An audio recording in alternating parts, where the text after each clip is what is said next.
At a family gathering, my husband's father refused to eat my cooking, saying, "Real women from our culture would know how to cook properly." My husband chuckled, "Maybe you should learn." Smiling, I stood up and said, "Then enjoy cooking for yourselves." The next time they visited, they were in for a rude awakening. I'm not a professional chef. I never claimed to be. But I do know my way around a kitchen. I was raised by a single mom in a small town outside of Charleston, South Carolina. She worked double shifts and still made time to cook dinner. I picked up a lot from her. I'm proud of that. So when my husband's family was coming over for the first time since we got married, I wanted to make something special. I cleaned the house. I set the table. I planned the menu 2 weeks in advance. I made cornbread from scratch, slow-cooked a pot roast, made garlic mashed potatoes, collard greens with smoked turkey, even peach cobbler for dessert. I worked on that meal for 2 full days. They were supposed to arrive at 5 p.m. Of course, they showed up at 6:20 without even a text. But fine, I brushed it off. I greeted them with a smile. His parents walked in like they owned the place. His dad, Richard, always had this way of looking at me like I was a disappointment he hadn't figured out how to return. His mom, Doreen, barely looked at me at all. We all sat at the dinner table. I was nervous, honestly. I didn't expect a standing ovation, but I thought maybe, just maybe, they'd appreciate the effort.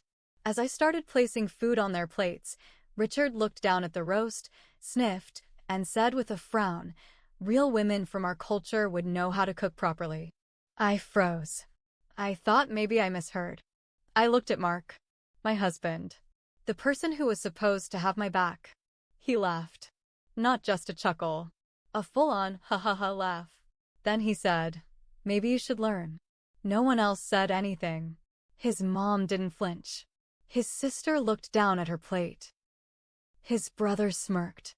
I swallowed the lump in my throat. My hands were shaking. I wiped them on the napkin in my lap, stood up, and said with a calm voice I didn't even know I had, "Then enjoy cooking for yourselves." I walked into the kitchen, grabbed my purse, and left. Drove to the Walmart parking lot and cried for half an hour. Mark didn't even call to check on me until after 10 p.m. He didn't ask where I went. Just said, "You embarrassed me in front of my family." I slept on the couch that night. I didn't speak to him for days. When I finally did, I told him I wouldn't be cooking for his family again. Ever. He rolled his eyes and said I was being dramatic. So I made a decision. The next time they visited, I would let them see what happens when I really stop trying. They were coming over again 2 months later for Mark's birthday. He said he assumed I'd cook again. I just smiled and said, "Sure." I planned it down to the hour. The house looked perfect. Candles, fresh flowers, everything in place. But the kitchen? Empty.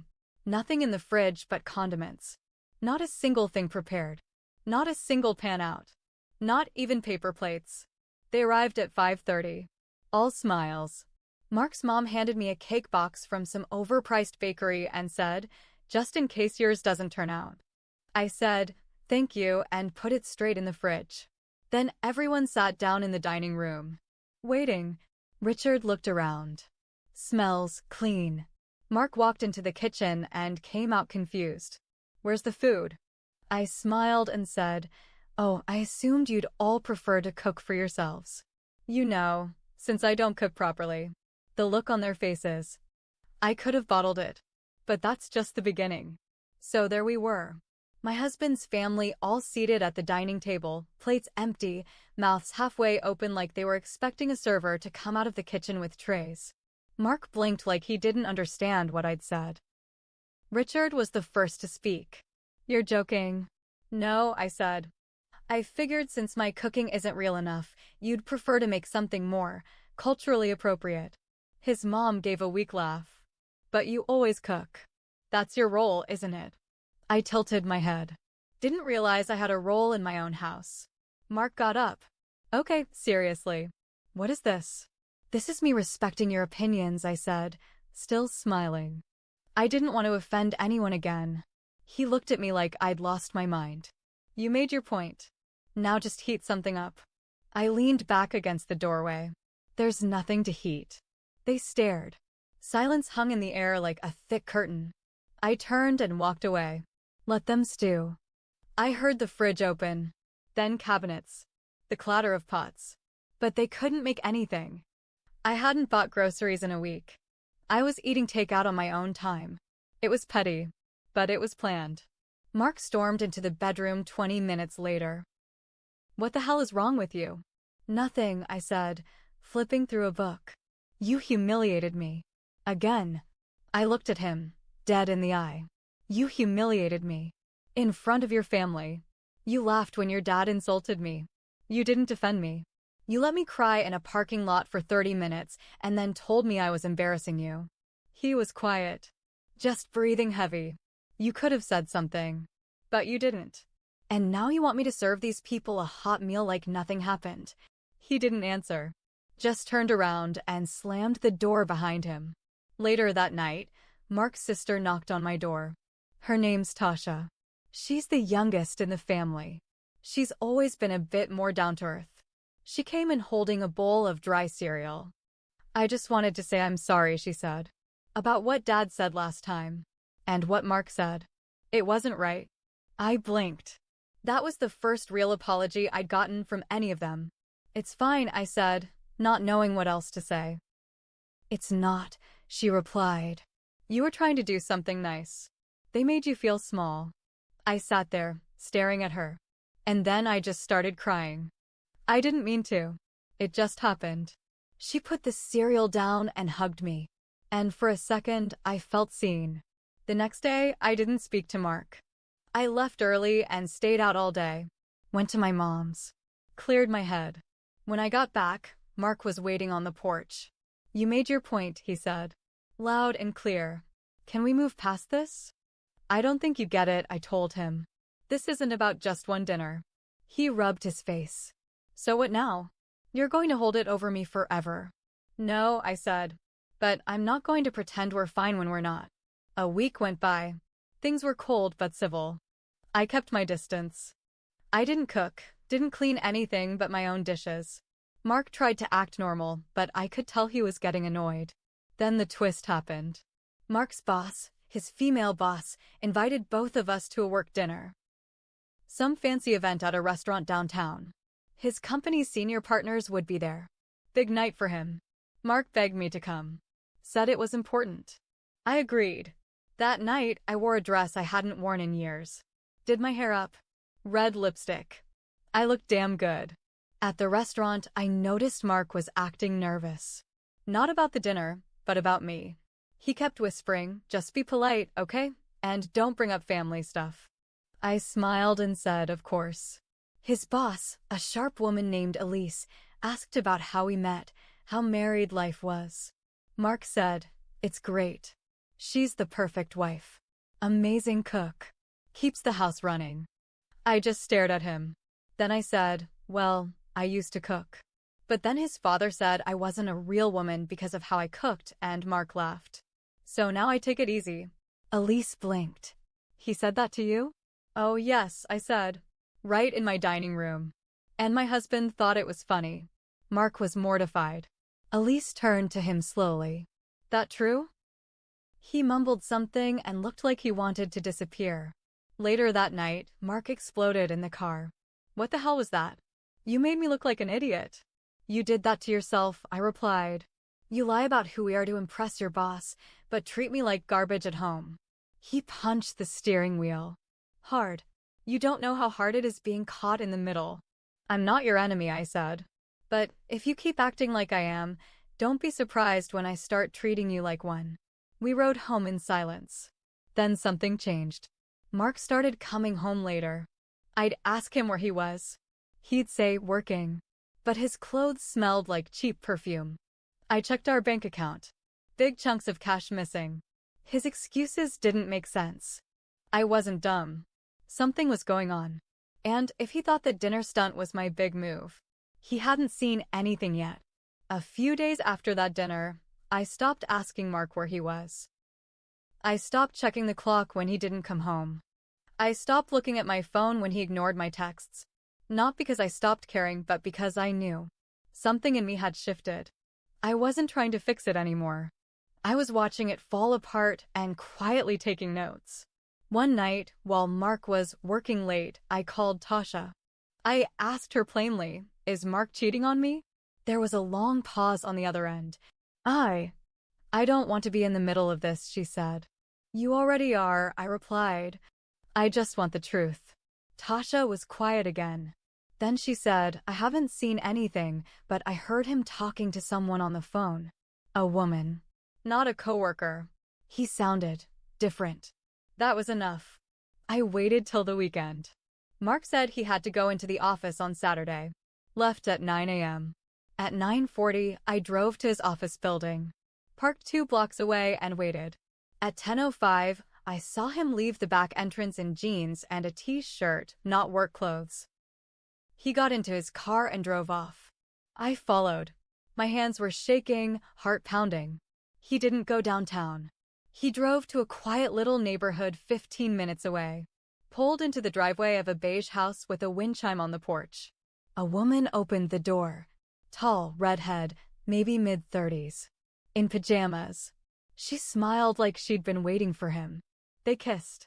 On the mouth. And then he went inside. I sat in my car for nearly an hour. I didn't cry. I just sat. Then I drove home. And started planning. Not the loud, messy kind of revenge. But the slow, devastating kind. The kind where they don't see it coming. The first thing I did was see a lawyer. Quietly. A woman my mom recommended. Her name was Renee. Older lady. Sharp as hell. I showed her bank statements. Told her about the affair. Told her about the dinner incident and everything since. She nodded slowly, took notes, and said, "Let's take our time. We'll do this right." I started collecting more evidence. I got a cheap GPS tracker, stuck it under Mark's bumper. Took pictures every time he visited that house. Meanwhile, I was sweet to him at home. I cooked again. Light, simple meals. Asked about his day. Pretended like I believed every lie. He relaxed. Thought I had moved on. Thought he got away with it. But here's where it twisted again. One night, his dad called me. "Richard. Listen," he said gruffly, "I don't like what happened before. But I've been meaning to talk to you." I braced myself. Then he said, "I think Mark's screwing around." I didn't expect that. "Why do you think that?" I asked. "He's been acting like I used to when I was cheating on his mom," he said bluntly. I recognized the signs. I didn't know whether to laugh or cry. So I asked him, "Why are you telling me this?" There was a pause. Then he said something I'll never forget. "Because you're the best thing that's ever happened to him. And I ruined that dinner. I treated you like you didn't belong. But the truth is, he doesn't deserve you." I sat there stunned.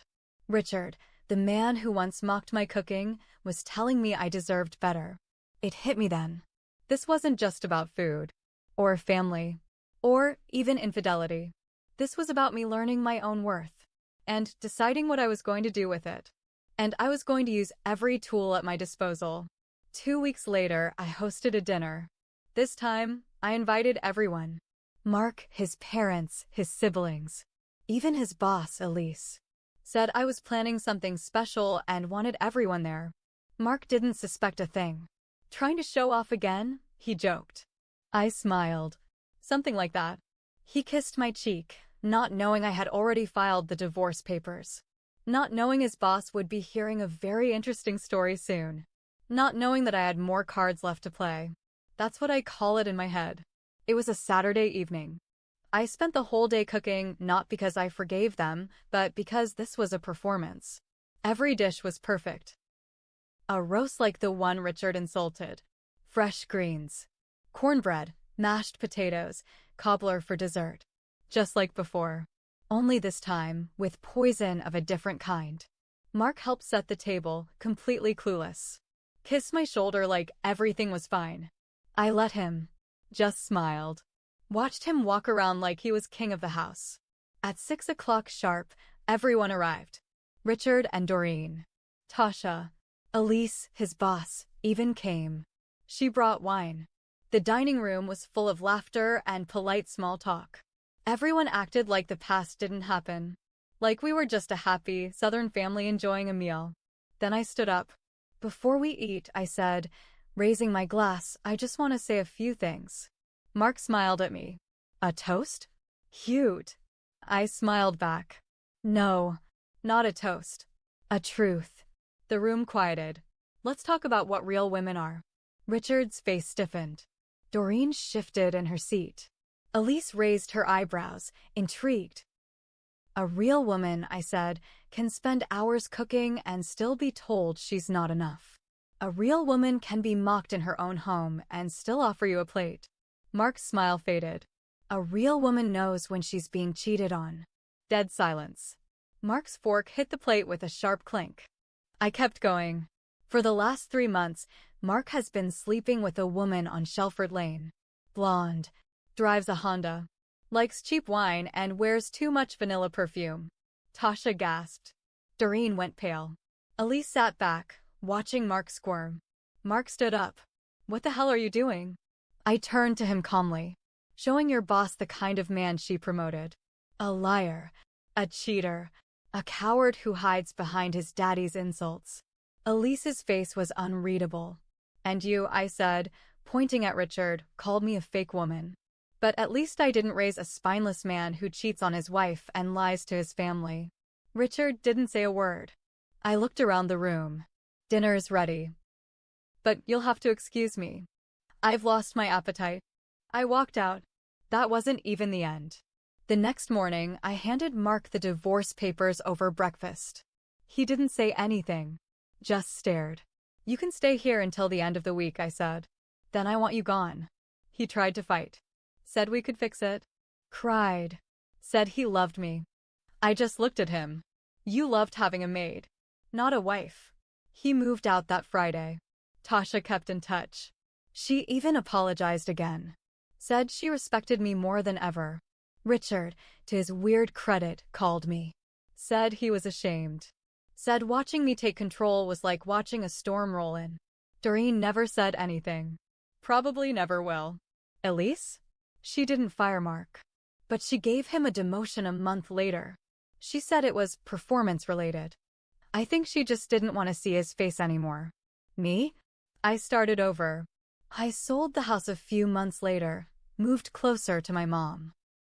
Got a job at a local bakery where the smell of fresh bread replaced old resentment. I'm not perfect. I should have stood up for myself earlier. Should have spoken when the first insult came. Should have walked out the first time he laughed at me. But I learned. Next time, I won't cook for people who only come to eat. I'll cook for myself.